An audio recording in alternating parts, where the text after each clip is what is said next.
So you want to stretch up taller, straighter, legs under his armpits. Squeeze your leg. Hi everyone. Hello. Welcome to our YouTube channel. This is my husband, Germán. Hello. Today's video is about what to do when your horse won't go forward. So can you explain to us what's happening in this video? So it's a green rider with a trained horse, and he's getting a little distracted, she's getting a little nervous, or she's getting a little grabby, and so then the horse is getting nervous, and I'm just talking her through the relaxation and then the application of the aids, and also to notice what the horse is doing. So you're working on that partnership, and you've got to read the body language and know that your horse is with you. And when that isn't happening, to take a moment, get that, and then start again. Let's just wait. Just nothing. Just be there. So, because you want to read his body language, right? His neck got up. He got like, oh my God. So just, okay. Now close your lower leg and say, see how that worked easier? You just, yeah, good job, good job.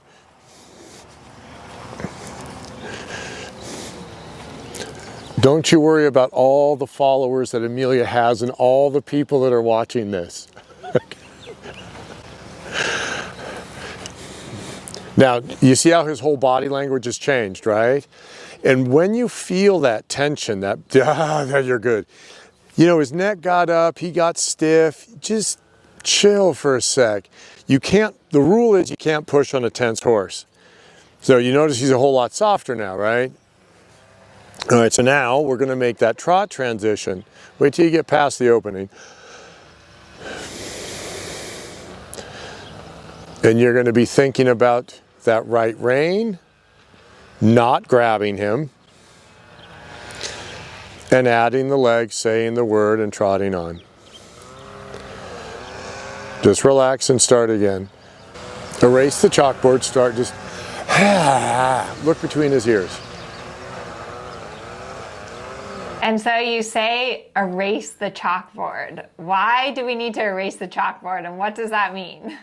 So I have a student who is a school teacher, and that's what gave rise to the erase the chalkboard, because you write sentences on the chalkboard, but then you have to erase the chalkboard before you can write another sentence. Otherwise you have a sentence on top of a sentence on top of a sentence on top of a sentence, and nobody can read it. So you make the sentence, you erase the chalkboard, and then you write the new sentence. And the school teacher thought that was very smart, so I've used it ever since. That's how that's what gave rise to that analogy. Yes, and in horse terms, it's when we're like kicking and pulling and kicking and pulling, and like the horse just shuts down because they're like, there's too much information, and they can't pick one out of that, and so that creates a mental state where they can't learn. I mean, and that's true for people too. Nobody can learn in that kind of an environment, so everything needs to settle down. You got to regroup, reorganize, and then begin again. So you want to stretch up taller, straighter, legs under his armpits. Squeeze your leg. Following hands, squeeze your leg. Following hands, following hands. The reason he went backwards, hands are too strong. Now give him a little tappy with the leg. There, see how he's going forward? All right, so now before we get into the multiple circles, let's just do the basic warm-up at C, 20-meter circle. Your right forearm, yeah, good. Big and fat, the circle, big and fat. That's it.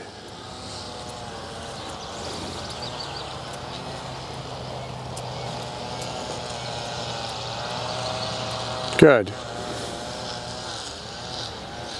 And then we're going to go straight ahead. Keep your hands on either side of him. Super.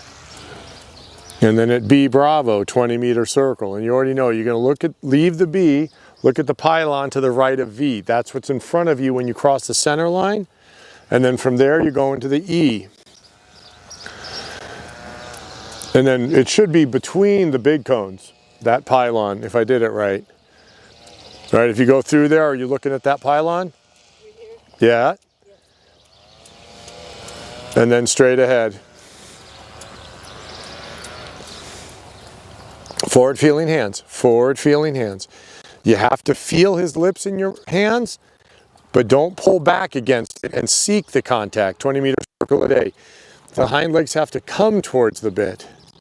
Middle of the third board. And then you're going to look at the pylon to the left of P.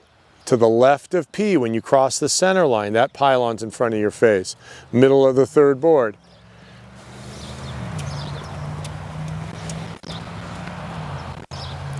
And then you come into the A, and then across the diagonal KXM. And so when you're looking where you're going, your body's doing certain things to get there. That's what talks to the horse. Instead of trying to feel it, and oh, I got this, I'm just going there. It's just like when you walk, right? Your feet figure out how to get you where you're looking. So you're looking at the M, you got your hands on either side. If he veers from one side to another, you're catching with your balance in your legs. So it's C, 20-meter circle. Awesome. Well, thank you, Kathy, for being the demo rider. And we hope you enjoy this video. Give us a thumbs up and please subscribe because we're almost to 100,000 subscribers. That's our goal by the end of the year. So thank you, everyone. Thanks. Bye. There you go.